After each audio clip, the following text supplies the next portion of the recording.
This is Chris Collinsworth. Be sure to check out the PFF College podcast as our experts provide insight on all the league's top stories. Every game, every player, every play. Download and subscribe on iTunes or your favorite provider.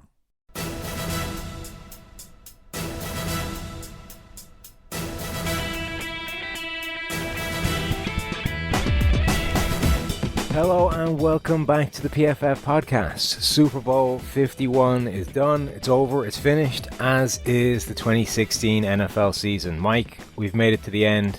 It's all over. I'm glad it's over. On one hand, that I don't have to be working as many games as I did in the early season, but man, 6 more months or whatever until we're getting live football again. It's going to hurt. It's going to take a while to process, but we got a good one to end it. We did. Everyone is kind of talking about it going down as one of the greatest Super Bowls of all time, but it really was more of a great finish than it was a great game overall. I mean, when you think of some of the truly great Super Bowls in NFL history, they've been compelling, in quarters 1, 2, and 3 as well. This one really didn't get going until suddenly in the fourth quarter it became a game, and that's when it got interesting. Yeah, that first half was very much. It looked like the rest of the playoffs. It looked like a game that was going to be just a dud, a runaway 15 to so point victory that no one really cared to watch because nothing too exciting was happening outside of that pick six. Yeah, but of course we end up with the greatest comeback in NFL history, maybe, or certainly one of them. When you factor in the fact that it's in the Super Bowl on the biggest stage of all, it certainly got a case for being the greatest comeback ever. But always when you're talking about such a huge comeback and such a big deficit swing like that, there's the other side of it as well. There's the choking side from the team that had the lead and allowed this giant comeback to happen. And it's always interesting how much you focus on the comeback and how much you focus on one team throwing it away. Where do you come down on that? Is this more of an epic choke job or more of an epic comeback for the Patriots? I think it's 100% an epic choke job. I mean, it's a great comeback, not to take away anything from the Patriots, but you look at how many things the Falcons really had to screw up for that game to go the way it did. You had a fourth down conversion midway through the third quarter where you could have basically ended the game with the Patriots. There was a fourth down on their own territory, 4th and 3 with 6 minutes left in the third that they allowed, and then they ended up scoring a touchdown on that drive. And then they get an onside kick. They're in Patriots territory and can't move the ball. They moved backwards out of Patriots territory. They moved backwards out of field goal range late in the game. They had so many just easy opportunities with this, one of the best offenses of all time to put a field goal. All you needed was one field goal to put on the board and it was over, and they didn't do it. So I have to think that just from so many decisions that the Falcons made on their own was where that game was lost. Yeah, there are at least 6 separate individual plays that all had to break New England's way for them to successfully complete this comeback. If any one of those doesn't go their way, the Falcons win this game. I mean, just the sheer number of things that all had to go right together for them to win the game is crazy. And, even when you look at Tom Brady, who was the guy that's going to get credit for leading this great comeback, he's the guy that got named Super Bowl MVP at the end of it all, and was almost flawless in the second half during this comeback. But the almost is a pretty big, significant caveat. I mean, he threw the ball straight to Robert Alford again, who this time dropped the pass, and somehow that ended up in that freak Julian Edelman reception that was one of those, it's one of the 5 biggest plays in this game, and that turns the game from game over to game on right there. That was easily, one of the freakiest plays I've seen all season long, and for the fact that happened on the game tying drive late in the fourth quarter is, it was beyond comprehension when I saw it the first time. I didn't think he caught it initially. I can't believe the refs, saw that he did in fact catch it. It was clearly a catch. The side judge. Everyone else was saying what the rest of us thought, which is no way was that a completed catch. And the side judge comes in and says, yep, you got it. So that guy deserves some serious kudos, because I think everybody watching that had exactly the same reaction, which was No way. That must have hit the ground. Yeah, I mean, I thought what you thought because it just Julian Edelman was over two bodies. I mean, maybe I thought it hit some guy's leg and it got pinned there, but it didn't even hit anyone's. It didn't even sit on someone's leg. He just picked it out of midair somehow. Yeah, I mean, that was. But again, you're talking about a play where Tom Brady throws the ball straight to a defensive back, and that completely changes the narrative. I mean, if he catches that, that's game over, and we're talking about Tom Brady throwing 2 interceptions that essentially cost them the game. But instead, he gets an extra life, gets allowed to continue this great comeback, and we're talking about the most clutch player in NFL history.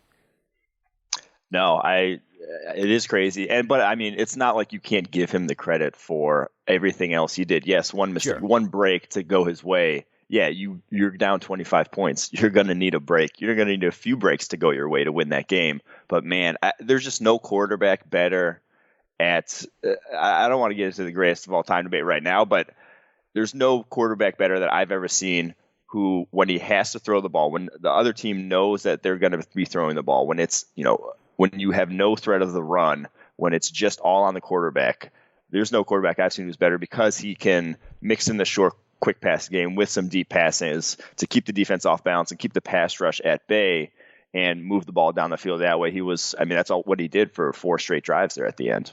Yeah, and I think he sped up how quick he was getting rid of the ball. I mean, he was under a huge amount of pressure earlier in that game, and as the game went on, the less pressure the Falcons were able to get on him, and it wasn't entirely because they got tired or they just weren't as effective, though I think that probably did become a factor later in the game, certainly. But Brady just sped up how quickly he was getting rid of the ball. His average time to pass was getting lower as the game went on because he understood that, look, the offensive line, for whatever reason, is not going to hold up the way he's used to. I'm going to have to actually become part of this pass protection myself. Yeah, I wasn't really paying attention to stats throughout the game and whatnot.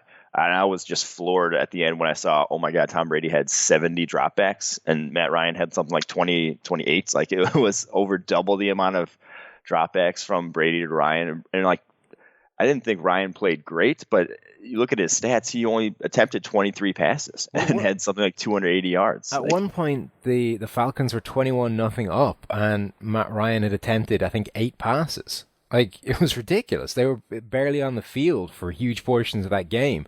The Patriots ended up running 99 plays in the game.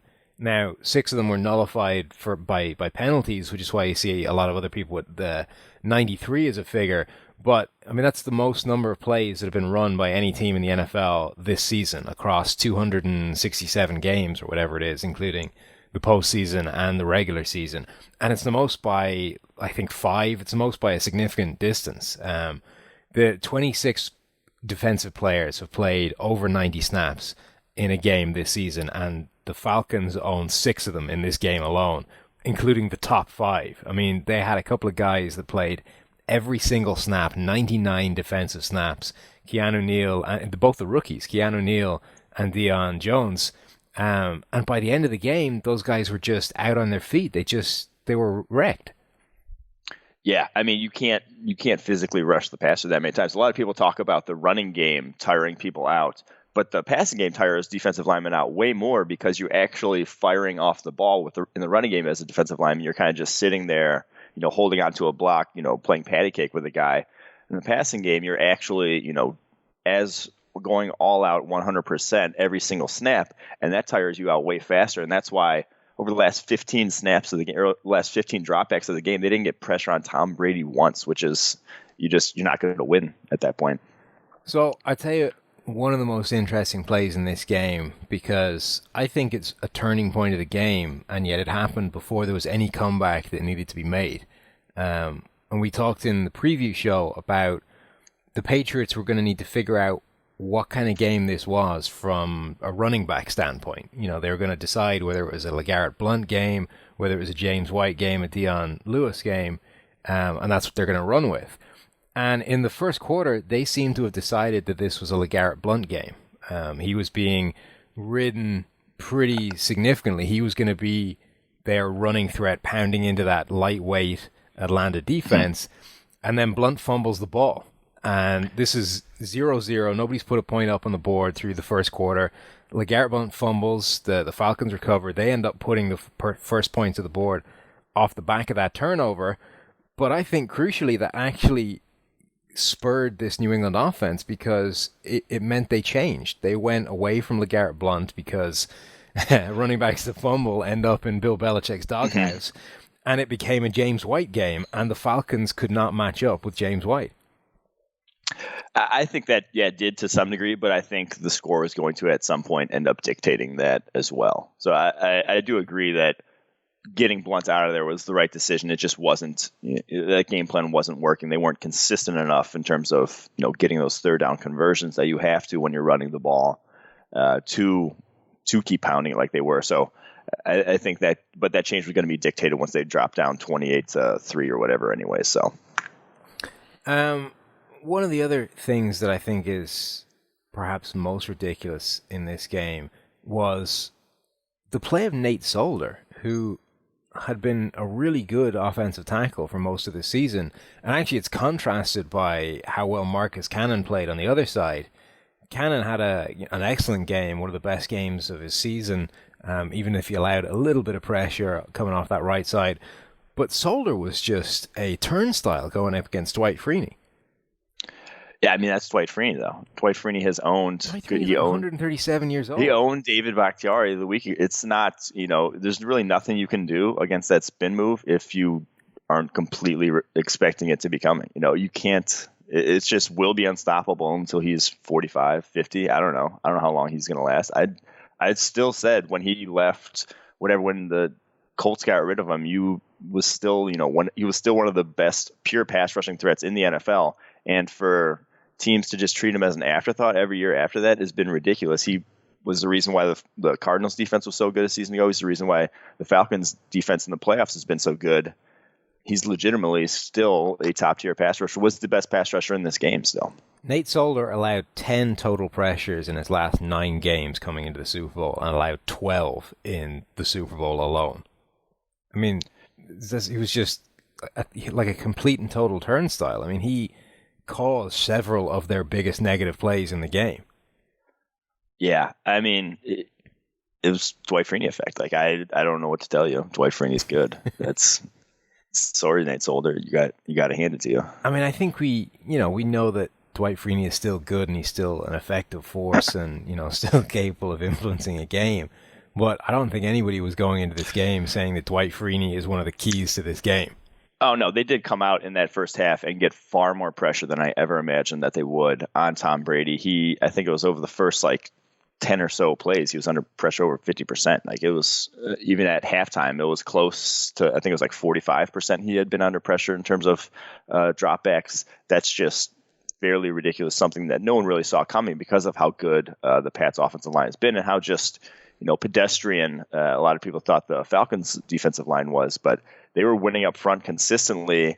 Then they just, like I said, they got gassed in the second half. I've never really seen a team gas that hard in the second half, a defensive line just lose it. They just absolutely lost it. Yeah, I mean, it wasn't just the sheer volume of snaps they were playing, it was how they came as well. When that comeback started and the offensive failings for Atlanta that we'll get to in a second happened, they suddenly found themselves not just on the field a lot, but on the field repeatedly and quickly back to back to back. And that's when you get real problems. Not only are you playing a lot, yes, but you're not getting a breather between the two. Vic Beasley rushed the passer 54 times. His career high before this was 40. Not only that, but do you know how many pressures he got out of those 54 snaps? I do, because I'm looking at it, but you can tell the folks. Thanks. He got 1 total pressure. Just one. Nothing. 1 pressure from 54 snaps rushing the passer versus Dwight Freeney, who had 6 total pressures from 49 snaps rushing the passer. I mean, Vic Beasley was absolutely dominated by Marcus Cannon. That was one of our keys to this game going in, and we kind of thought it would go this way, but this was as resounding a defeat in that matchup as you're going to see. Yeah, the Patriots rarely go to those super deep 10-yard drops, 7 steps, that sort of stuff. And then if that's where Vic Beasley makes his money, is when he can really get that edge on a guy, when he really has time to get up to speed. Patriots, they just don't allow you to do that with their schematic, just how they run their offense. So yeah, Vic just couldn't turn the corner enough on Cannon. They also managed to get him singled up one-on-one against Martellus Bennett late in the game, deep on the goal line. That was, he should have had that. I mean, he could have picked that. That hit off one of his hands fully into his mitt. He's not going to pick that off. You're lucky. Odell Beckham catches that, maybe. I mean, that hit fully onto one mitt. It could have been. I'm not blaming him, but he's probably beating himself up a little bit over that right now. I think he's got other things to beat himself up. Vic Beasley on goal line defense a couple of times was just horrendous to watch. I mean, he was. They might as well not have bothered putting him in there. I mean, he just got destroyed off the line, in particular with those 2-point conversions. But let's get to the Atlanta Falcons and where the offense went off the rails, because that is the big part of this comeback, is that they needed Atlanta to stop scoring for it to become a reality. And there's a couple of drives where it really went to pieces. The first one was the fumble where they elected to drop back and pass. Devontae Freeman blew his assignment, missed the blitz on Dante Hightower coming off the edge, and Matt Ryan gets sacked, stripped of the ball, and suddenly New England gets set up inside Atlanta territory, and that's the game. This is that, I think, is the single biggest swing in this entire game, is that play. Yes, I agree. I mean, that's like when you're watching, hoping for a comeback. I was just watching, hoping for a close game. I'm like, well, something big needs to happen for New England. They need a big momentum play, because just run 3 times, punt, 80-yard drive, run 3 times, punt, 80-yard drive, just doesn't seem like there was going to be enough time for that. You needed something quick, something to happen, and that's exactly what did. That fumble occurred, and then I think it was less than 3 minutes later they scored. So that was a huge turn of events. Yeah, I mean, at this point in the game, the Patriots have just scored, but they could only put a field goal on the board. They're still 16 points down. There's only 8 minutes left in the game.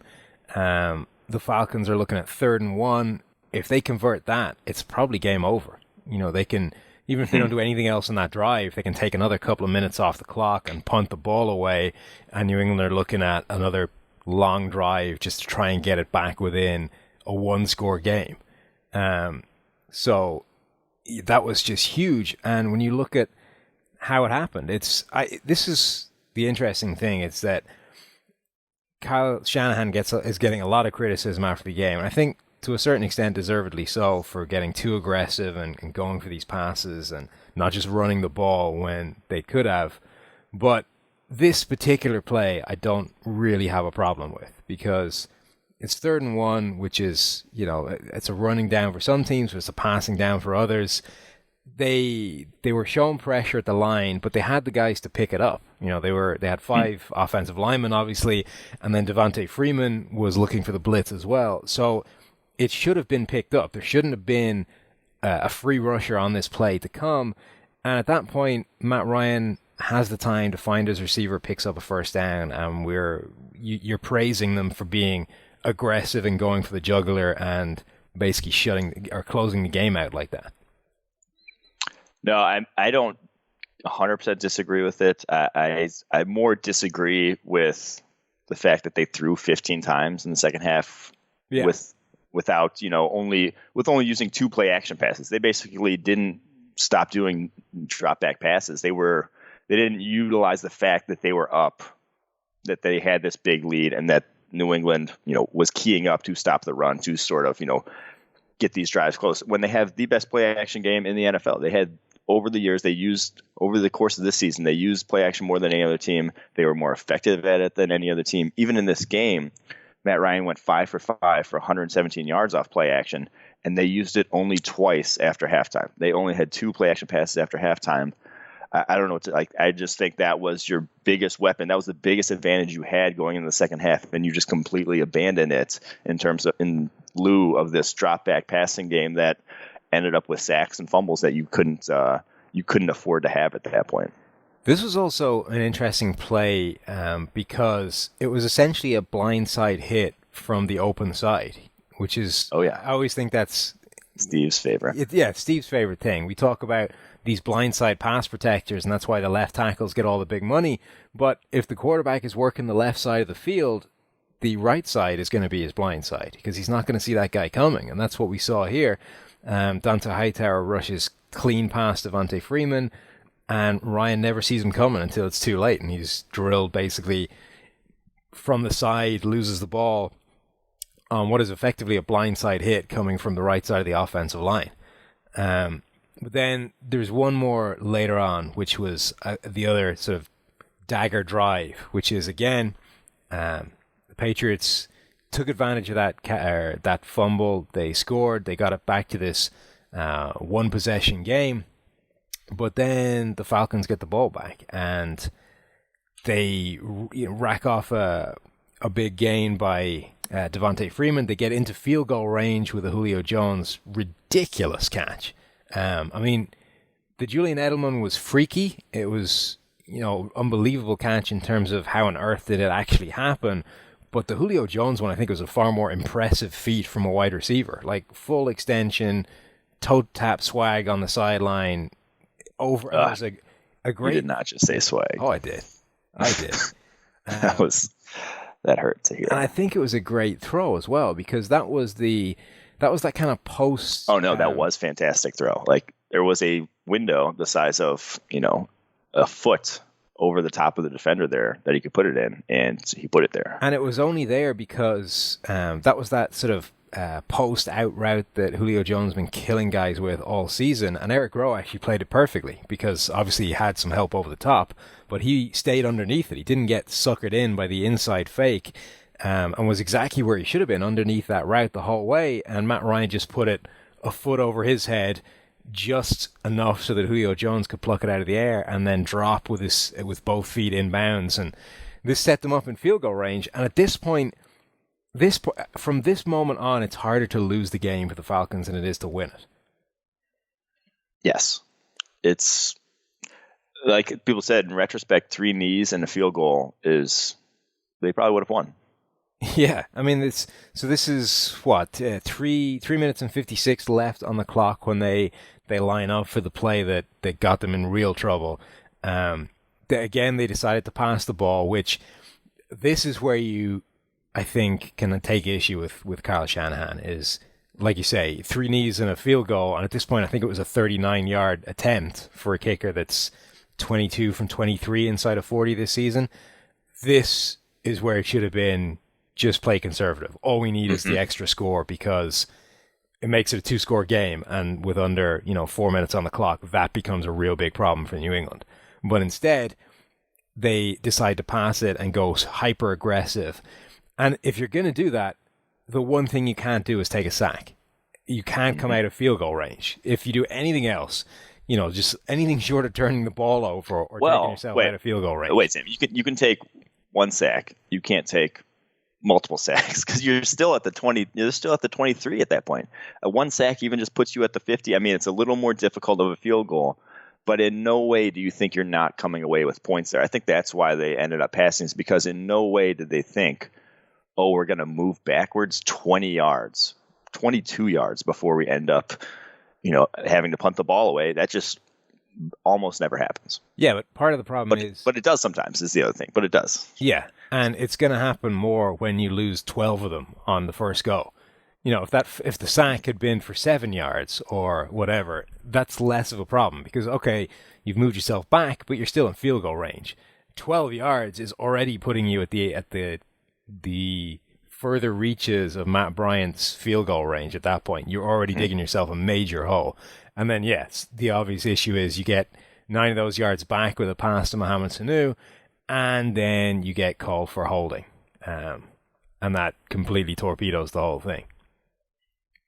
Yeah, that was, at that point, I think Falcons fans even knew. They were just like, oh, God, it's happening. Because with 3 minutes and 30 seconds left, the way that Patriots offense was shredding the Falcons defense, it seemed inevitable. And then when they got the flip in overtime, it was just one of those games where you're on your heels so much as a defense that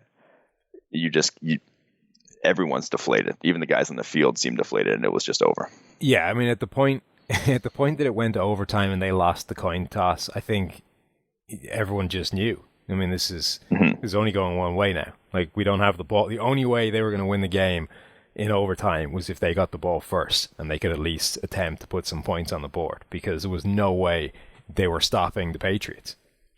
I am still upset, though, that they didn't go for the fair catch free kick. I know. From there, the 35. I mean, that's a It was a 70 that's a kickoff. It's from where the normal kickoff is. You don't get to put it on a tee, which obviously impacts it, but you get as much of a run up as you want. You get someone holding it nice for you on the ground. The one big thing is, it's like a kick return if you don't get it. But how many kick returns? I mean, a kick return touchdown's so rare. Like, you can line up for it as a kick return. I think they should have gone for it. That's my biggest. That was my biggest disappointing takeaway from the game. Definitely, I think it was worth a shot. The chance for your kicker to get one through, because how amazing would that have been? Like, as far as win it on that, yeah. as fine as cool as it was for them to win in overtime on a touchdown, whatever. Winning on a monster, on the longest field goal of all time, on a crazy rule that half the people watching, probably more than half the people watching, would ever even know exists. Yeah, that would have been a rule that barely ever presents itself, let alone actually becomes a thing. I've seen only a few ever, and so and the great thing is that there was a piece during the week that they were talking about all these scenarios that they practice for. And some guy was talking about this being a potential one, how they've definitely gamed this out. And you could see the timeout just before that Belichick was telling Edelman. He said, "Look, if it's within whatever yard line, fair catch it. We're going to go for the kick." And that's exactly what they did. They took a look at it, 70 yards, 75 yards, whatever that is, and decided, you know what, we're not going to do it. We're just going to take the knee. That was disappointing. Regrettable. So, what is the point in this game that you said, how did this get so close? Because at some point, I think during all, it was relatively processional. It was the Falcons completely in control, no worries at all. The Patriots start doing this chipping away at the lead thing, but then at some point it was, whoa, how did this game suddenly get this close? I think it was. I think I expected it to, even when it was 21-3, I expected it to be some sort of comeback. I expected it to come back and still finish somewhat down to the wire. When it was 28-3, I expected a comeback, but maybe not come down to the wire anymore. But then I think after that, the first sack that took them to the 35, I was like, whoa, this game is going the Patriots' way. Like, things are going the Patriots' way. And that was the midway through the fourth where I was just like, oh my gosh, like, this actually could happen at this point. Up until that point, I never thought it was even possible that it could happen. And then within the span of 3 plays, it was, oh, this could happen too. Oh, the Patriots are going to win this game now. The incredible thing about this is that not only did they come back to win, but they then ended up, the whole thing ends up covering the spread. Like I called. I know, it's ridiculous. Like, so I had the Falcons to win, which for like the majority of that game was looking pretty shrewd. Even even when the comeback starts, you're thinking, okay, this is going in an ugly way. But at least the Falcons are probably going to cover. It's okay. Even if it goes horrendously wrong, the Falcons will cover the spread, and it won't look too terrible. But yeah, the touchdown at the end of it all, the Patriots not only executed the comeback, but they ended up covering the spread. And actually, going into overtime, I still had the 3 bets I had were alive, and all 3 of them. So I had the Falcons to win and obviously cover the spread at the same time. I then had Atlanta to win by 7 to 12 points, I think. Mm-hmm. So for the majority of the second half, I was thinking, okay, I need a little bit of a New England comeback now just to get into this zone and then stop. Yeah. And then the other thing I had was I couldn't find Mohamed Sanu to attempt a pass. So I had a Mohamed Sanu touchdown. Okay. So I had 3. So going into overtime, what I was really looking for is for Atlanta to win the game on a Mohamed Sanu touchdown somehow, which would have put me back into the zone on all 3 of them. Sadly, none of those came off, so I was 0 for 3 on those. should have listened to me. I mean, I told you. I basically said how it was going to go down, right? You did. Did you throw anything on your crappy bet? Yeah, always. Didn't help my plus minus for the year, but well, that was my next question. Where is your no, we can't talk about that. What's the net result of Mike's crappy bets? I was gonna say I actually got saved by my season win bets. I placed a ton of money on just over-unders for win totals, and I hit on all of those except for the Buffalo Bills, which you screwed me on, and they actually screwed me on too by losing the last two games when they were easily winnable games. But I hit Raiders, Bucks, Cardinals, and what was the last one? Raiders, Bucks, Cardinals. I don't know, at least those three in terms of I bet the under for the Cardinals and the over for the others, but money on those. Yeah, that sounds more like they screwed both of us than I screwed you. They 100% screwed me. Yeah. What are they doing? I think that's the moral of this season, really, is that the Buffalo Bills screwed us all. Comes right back to the Bills. But I will say this. I picked the Patriots at the beginning of the year to win it all, so. You did. Listen to me, guys. I can't remember who it was saying, congratulations, Mike, for being the only guy in the PFF thing to have their pick still alive going into the Super Bowl. When it's the Patriots, it's not like that's an achievement. Yeah, I didn't feel good about it at the time. I still don't feel great about it, but I was right. Anybody could have picked the Patriots. The whole point is to, try and look smart by picking someone that isn't obvious. And we had to do our picks for next year too, and I picked the Patriots again. Big surprise. You see, again, I decided that I didn't want to pick the obvious Patriots. I wanted to go a little bit further out of the box, but I didn't want to go as far out of the box as the Buffalo Bills this time. So I went with the Oakland Raiders, because if you think about how that season unraveled, I mean, the Raiders were a legitimate contender in the AFC until Derek Carr goes down. One play torpedoes that entire season. This is true. They need defensive help, but yes, they do. But I think a lot of things are in place for that team. Dominant offensive line, Derek Carr, if he comes back healthy, weapons. This is a team that should have contended this year. So, yeah, the Oakland Raiders are my ridiculous early 2017 Super Bowl pick. But big surprise that Steve picked the Patriots. Steve picking the Patriots? That sounds I think he was using first-person pronouns yesterday on Twitter talking about them. Steve was off on the deep end on Twitter yesterday during that game. But that is going to do it for the entire 2016 season. Sam, I got a hot take. Oh, hot take. I forgot about hot take. Go. Yeah, I know. We had missed it last. Okay, so hot take. So I said earlier I don't want to really get into the best quarterback of all time debate. This game didn't really prove to me that Tom Brady was the best quarterback of all time. He made a good deal of mistakes. It wasn't a flawless performance by any means. Very good performance, but that's still a debate for me.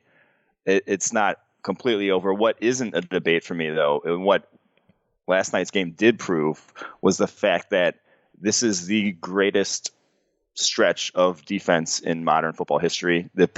When you look at the scoring defenses that Tom Brady has had, 13 of his 16 years in the NFL, he's had a top 10 scoring defense, the Patriots. 13 of 16 years since he's took over as a starter. Only those 3 times that they finished outside the top 10, they were 15th, 16th, and 17th in scoring defense. So legitimately, they have never had a below average defense in the 16 years since Tom Brady took over as a starter for New England Patriots. That is unbelievable consistency. That is unbelievable. And they have, multiple times in those they've been top 3, top 5. That's just unfathomable to think about when you look at even teams that were good defenses as recently as a few years ago, the 49ers, just how quickly you can turn to crap overnight. The fact that the Patriots have done it for 16 straight years, this is the best defense in NFL history. The best stretch of defense. They do it without a roster of superstars. Like, they never have the one dominant pass rushing monster. They never have, other than Revis, I guess. They never really have the one complete shutdown corner. They don't have these defenses where you can look at like 3 or 4 guys that are complete and total, inarguable, all-pro studs. They just seem to be able to plug in guys season in, season out, ship guys off, bring in new guys, work through a sequence of league cast-offs and retreads and find the ones that work, and just succeed by being able to change up that game plan every week and come up with this quality defense.